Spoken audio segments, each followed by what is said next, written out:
Bismillahirrahmanirrahim. Alhamdulillah wassalatu wassalamu ala Rasulillah wa ala alihi wa sahbihi wa mawala.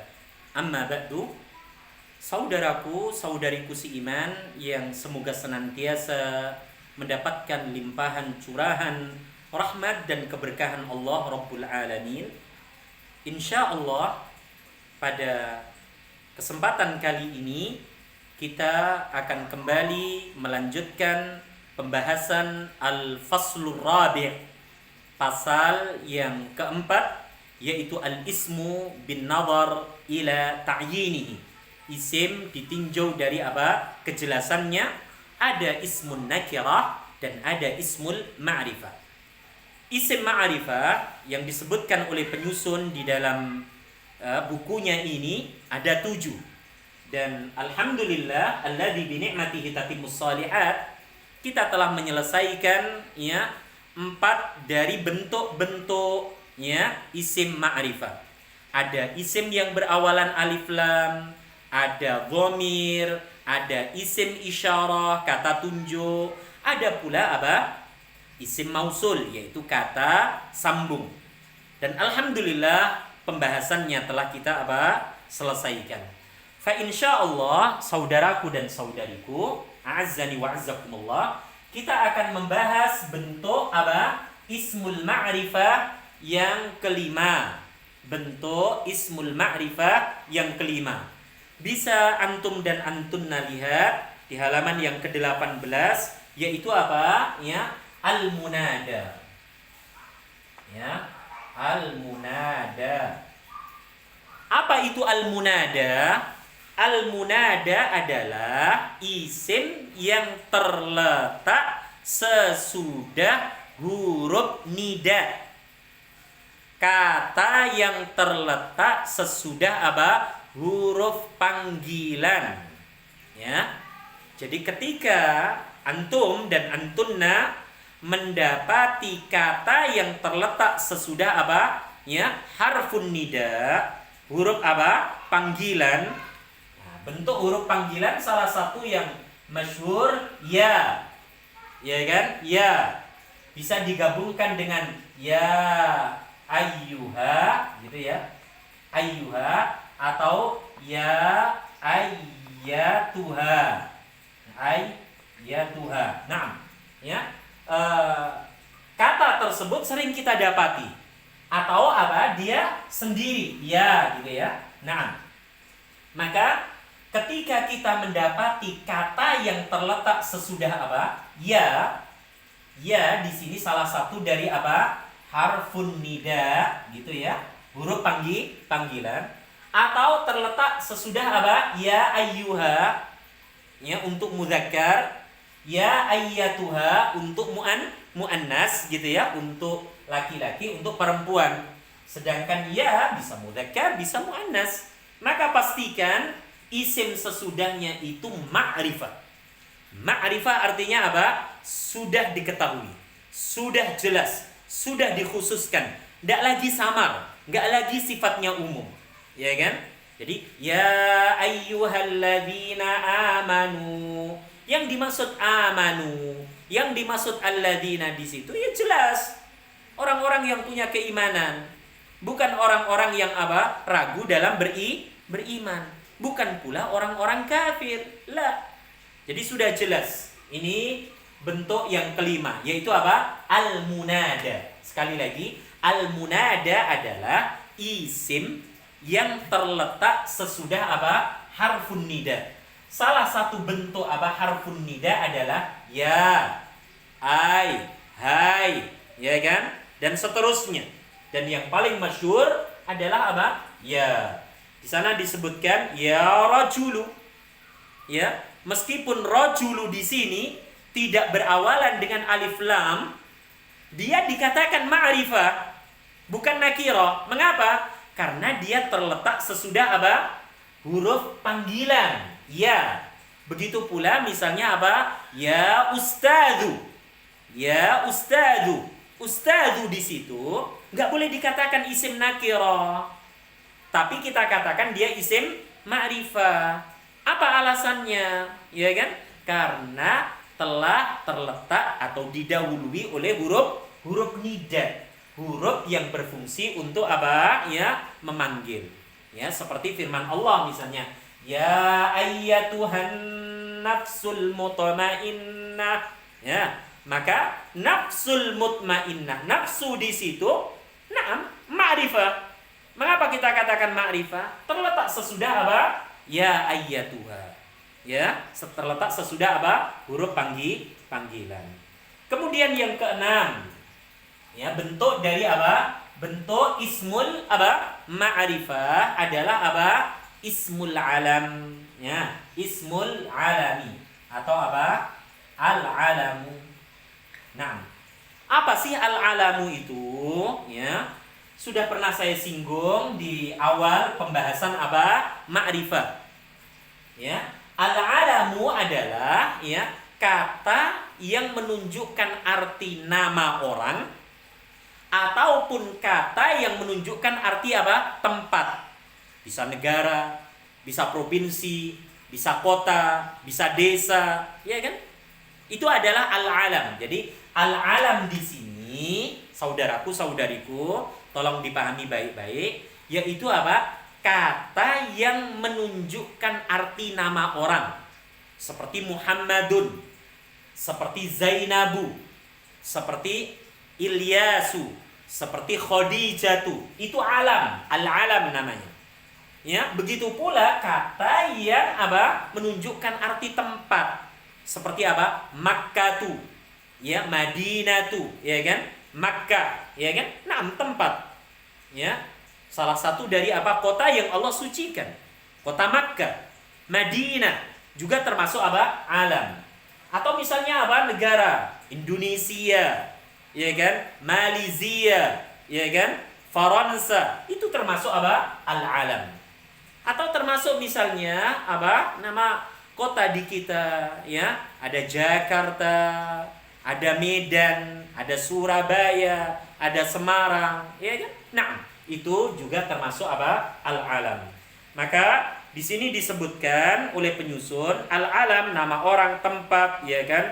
Gunung, kota dan lain-lain, gitu ya. Jadi lebih umum lagi disebutkan apa? Ya, gunung, ya, karena gunung misalnya Everest, ya, nggak ada. Ya, Everest itu di Indonesia. Atau apa misalnya Himalaya, ya di sana, ya kan? Atau misalnya Gunung Slamet, ya nggak mungkin ada di ya luar apa Jawa, apalagi di luar Indonesia. Dia ada di Jawa Tengah. Misalnya Gunung Semeru, ya kan? Nggak ada di negara lain nama itu. Gunung Salak adanya di Bogor, yang meliputi Sukabumi, Bogor dan sekitarnya. Nah, dia termasuk al-alam. Nah, disebutkan di sini ya bahwa ya ada tiga, ya al-alam ini ada tiga macam. Yang pertama adalah kunyah. Ya, kunyah itu artinya adalah julukan. Misalnya apa? Saya dijuluki apa? Ya, Abu Muhammad. Selain nama saya sendiri apa? Muhammad, ya kan? Ya, kemudian apa? Misalnya seseorang dijuluki Abu Hurairah. Seseorang dijuluki ya misalnya Abul Asad, ya kan? Dia punya nama tersendiri tapi dia ya disematkan padanya julukan yang khas. Itu masuk ke dalam al-alam. Begitu pula laqab, gelar, ya, misalnya apa? Al-Faruq, ya kan? Al-Faruq, ya. Ini gelar yang disematkan kepada sahabat siapa? Umar bin Al-Khattab radhiyallahu anhu. Kemudian apa? As-Siddiq, ya, gelar yang disematkan kepada siapa? Sahabat Abu Bakar, ya. Kemudian apa? Ya, Al-Alim, Al-Allama, ya kan? Gelar-gelar, ya, yang disematkan kepada apa? Seseorang yang memiliki keilmuan yang amat sangat apa? Tinggi. Nah, berikutnya yang ketiga adalah apa? Al-ism, nama selain julukan ataupun apa? Gelar. Seperti apa? Nahrun Nil, ya kan? Nah, Sungai Nil, ya. Nahru Amazon, ya kan? Sungai Amazon, ya. Kemudian apa? Ya, Muhammadun, Fatimatu, Zainabu, ya kan? Mahmudun dan seterusnya. Dia masuk ke dalam al-alam. Dan al-alam dengan pembagiannya meliputi apa tadi? Kunyah, meliputi apa? Laqab, meliputi apa tadi? Nama, ya kan? Nama. Maka itu semua masuk ke dalam bentuk-bentuk isim ma'rifah. Sesuatu yang sudah apa? Dikhususkan. Gak mungkin julukan Al-Faruq, gak mungkin julukan apa? As-Siddiq disematkan kepada selain ya apa? Sahabat Umar dan sahabat Abu Bakar radhiyallahu anhuma. Jadi sudah khusus. Ya, begitu pula apa? Al-Allamah. Ya kan? Al-Alim, Al-Hafiz. Gak mungkin disematkan kepada orang yang jahil, kepada orang yang lemah ilmunya. Itu disematkan kepada orang-orang yang apa? Ya, begitu punya banyak pengetahuan tentang agama ini dan memiliki dedikasi yang tinggi tentang apa? Agama ini. Ya, berarti sudah jelas, sudah dikhususkan. Kemudian di sana diberikan catatan oleh penyusun ya di poin yang ke-6 yaitu ismul alam ini apabila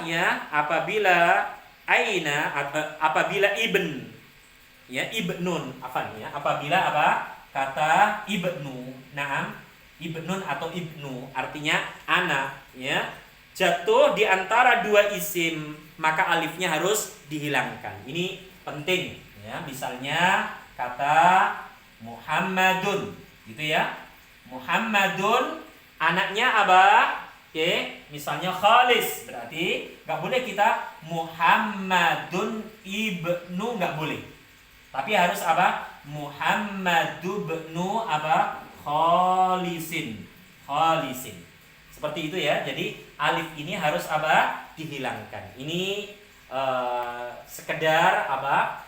Tadi ya penjelasan tentang apa? Al-alam, karena al-alam ya meliputi di sana ada apa? Misalnya ya Asy-Syaikh Ibnu Baz ya, maka untuk membacanya alifnya harus ditiadakan. Enggak boleh Asy-Syaikh Ibn tapi Syekh Ibnu Bazin rahimahullah gitu ya. Nah, ini tambahan untuk apa? Kata ibnun ketika ada di antara dua kata maka ya alifnya tidak terbaca atau alifnya dihilangkan. Jadi kalaulah alifnya itu tetap ada, keberadaan dia seperti tidak adanya. Jelas ya? Jadi keberadaan alif ini ketika ya diapit dengan dua apa isim, keberadaan dia kalau kita dapati misalnya di tulisan-tulisan gitu ya, alifnya masih ada Ustaz.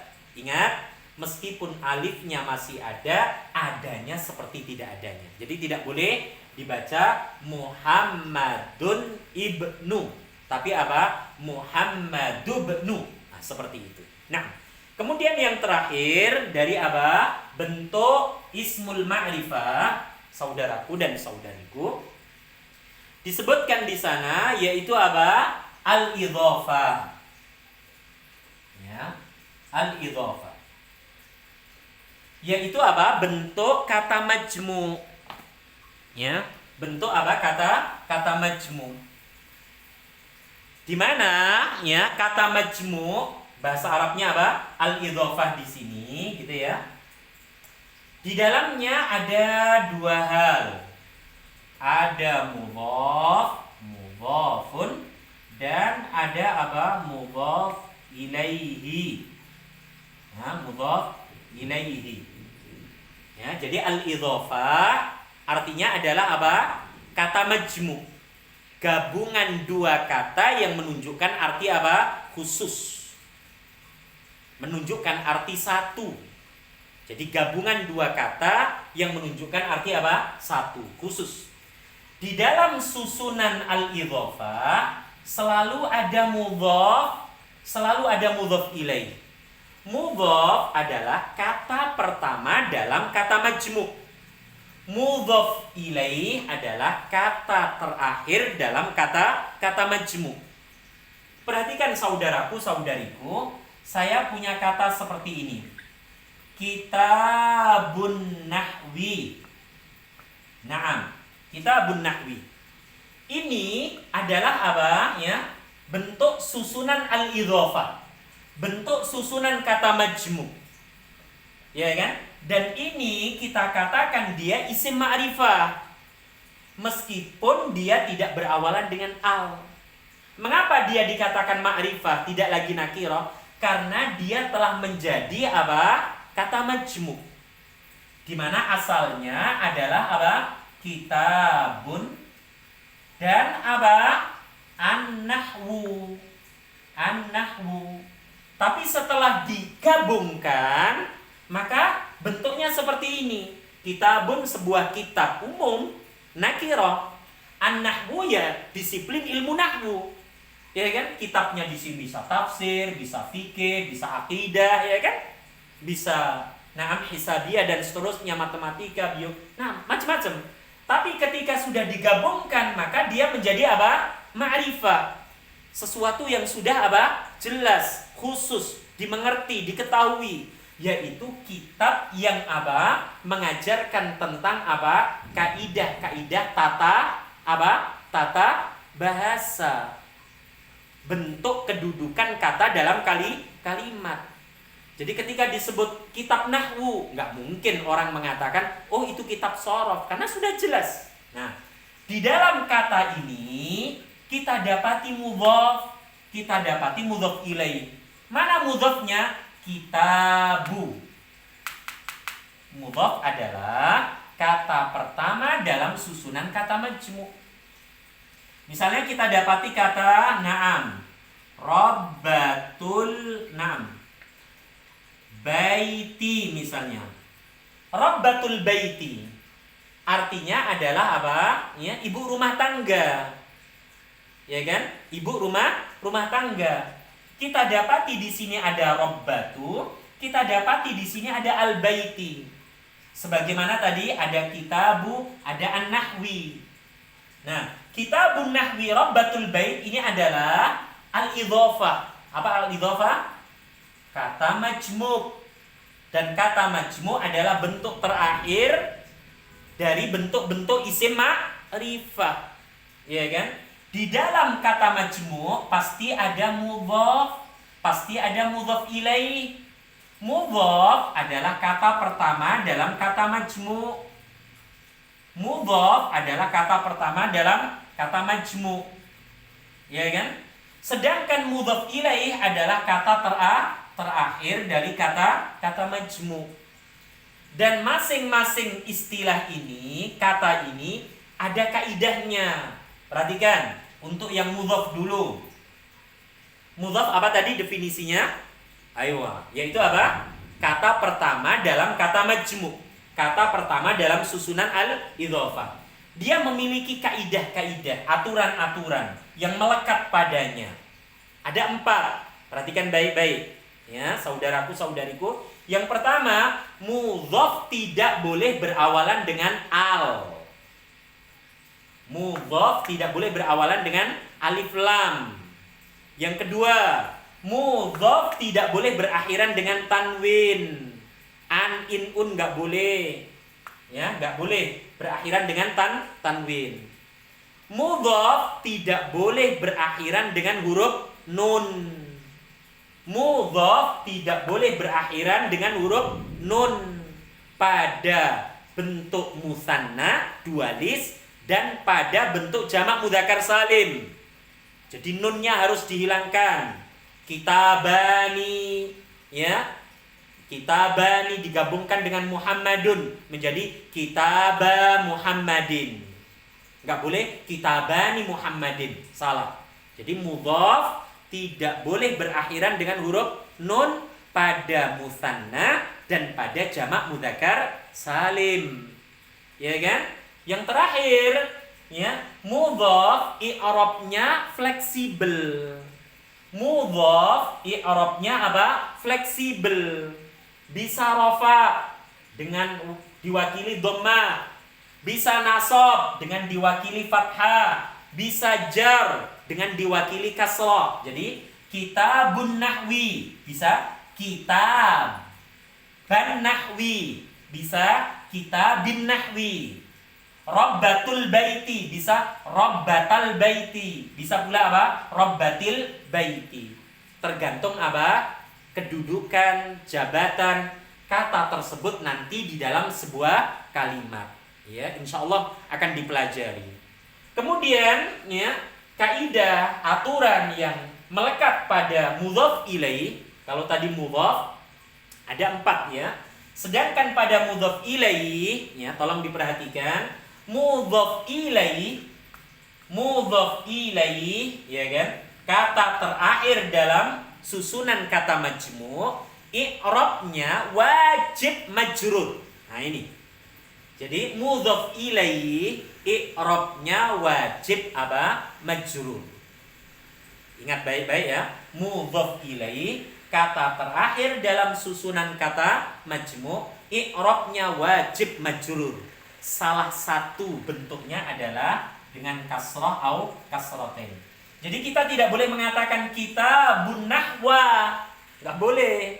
Kitabun nahwu, nggak boleh. Tapi kitabun nahwi, kitaban nahwi, kitabin nahwi, ya, rabbatul baiti, rabbatal baiti, rabbatil baiti. Dia wajib apa? Majrur i'rabnya. Semoga ya penjelasan ini bentuk dari bentuk-bentuk apa? Isim ma'rifah bisa menambah pengetahuan kita tentang kaidah-kaidah di dalam bahasa Arab, dan semoga Allah Azza wa Jalla memberkahi apa yang kita usahakan, dan semoga Allah Azza wa Jalla mempertemukan kita dengan bulan Ramadan, bulan yang penuh dengan keistimewaan, keberkahan, rahmat, kasih sayang dari Allah Azza wa Jalla. Maka generasi salafus saleh, ya, saking rindunya mereka dengan apa? Bulan Ramadan. Mereka selalu memanjatkan apa? Harapan, doanya kepada Allah Azza wa Jalla. Apa harapan mereka? Allahumma sallimni ila Ramadana wa sallim li Ramadana wa tasallamhu minni mutaqabbala. Ya Allah, ya Rabb, sampaikan diriku ini dengan bulan Ramadan. Sampaikan ya Allah, ya kan? Berikan waktu kesempatan kepadaku ya Allah untuk bisa bertemu dengan bulan Ramadan. Wa sallim li Ramadana. Dan hantarkan ya Allah bulan Ramadan kepadaku. Ya kan? Wa tasallamhu minni mutaqabbala. Jadikan ya Allah seluruh amal ibadahku, ya, baik di luar Ramadan, lebih-lebih di bulan Ramadan nanti, jadikan ya Allah seluruh amal ibadahku menjadi amal ibadah yang Engkau terima. Amin. Allahumma amin. Wa sallallahu ala nabiyyina Muhammad. Marhaban ya syahr Ramadan. Semoga kita dihalalkan oleh Allah untuk mendapatkan kebaikan-kebaikan di bulan Ramadan. Amin. Amin ya rabbal alamin. Subhanakallahumma wa bihamdika asyhadu an la ilaha illa anta astaghfiruka wa atubu ilaik. Assalamualaikum warahmatullahi wabarakatuh.